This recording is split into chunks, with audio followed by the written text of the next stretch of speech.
firstly, I understand the concerns and the fear you have. It's a concern shared with me by many Londoners.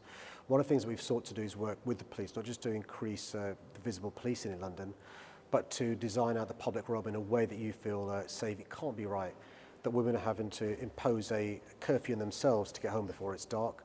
They're taking certain routes because the streets are better lit, and they're wearing trainers so they can run in case they're chased. That's why we're investing with councils in designing the public realm in a way that it's safe for everybody, including women and girls.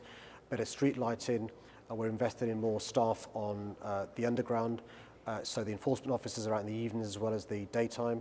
We have 2,500 police officers on the underground as well. It's really important to work with the police and public transport where we can. We've got to start in the schools though. This problem doesn't begin in adulthood with men, following women and treating them in an abusive way. It starts in our schools. So we've got to educate boys to to know what it's like to have a healthy relationship. Educate boys about what sort of behaviour is acceptable, what sort of behaviour is not acceptable. I think misogyny should be a hate crime. I think certain offences should be a criminal offence. The harassment of women in a public place should be a criminal offence.